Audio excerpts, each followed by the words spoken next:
Um, like, what are you doing? That's the name of the game. It's totally simple, super fun, and your students are gonna absolutely love it. Hi, and welcome to my classroom. My name is Christopher Youngren, and I'm a middle school ELA teacher in Tucson, Arizona. I also hold a Master of Fine Arts from Cal State Fullerton, and have been an actor the majority of my adult life. And I've found that by applying certain theatrical techniques to the classroom, I've had tremendous success, especially through this distance learning stuff that we're all dealing with right now. So I've created this series of Zoom-prov games, and I hope you get a lot out of them. And if you do, by all means, comment below and let me know how they've worked out for you, because I'd love to hear about it. But anyway, this game today is called What Are You Doing? And it's very, very simple, like all of my favorite games. So you choose somebody in your gallery to be it, and that person starts doing an action. So let's say they're going like this. This is me fishing, just in case there was any question about it.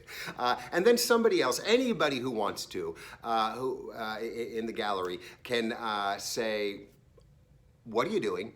And now the person who's fishing can say that they're doing anything at all besides fishing. So they can say, I'm disco dancing. And then the next person, the person who just asked, what are you doing? They gotta start disco dancing.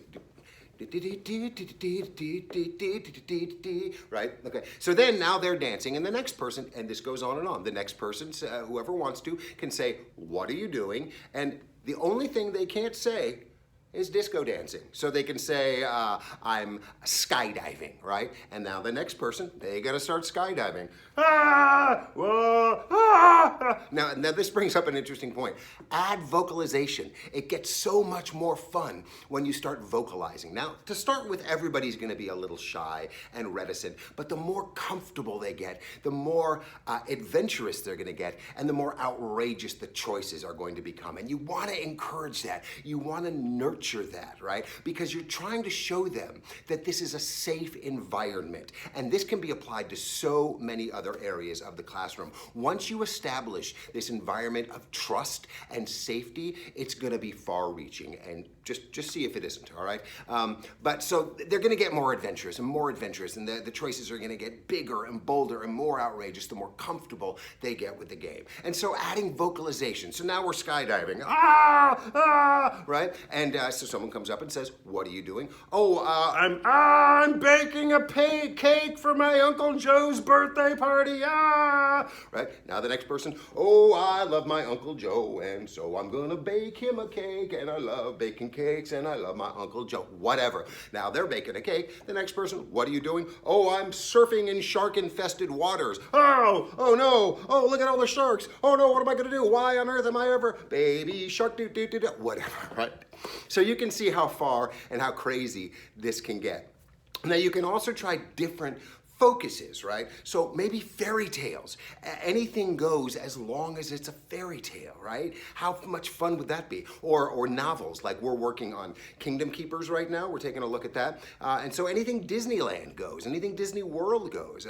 Novels, I mean, the Lord of the Flies might be a little interesting, but hey, you know, give it a try. See what happens. Parts of speech, you know, if you're looking at parts of speech using verbs and nouns and adjectives, find a way to tailor your lessons into this class. Science, I know nothing about, but I'm sure there's a way for you to add a science slant to it.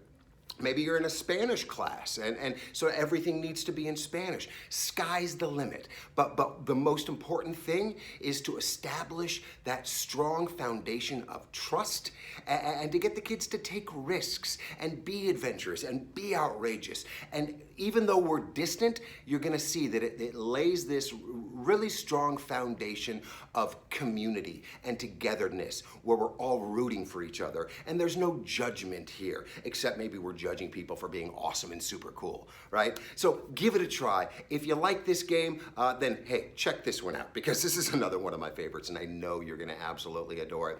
If you like my videos, then why not subscribe to my channel? Don't forget to smash that like button, as the youngsters say, and I'll keep them coming.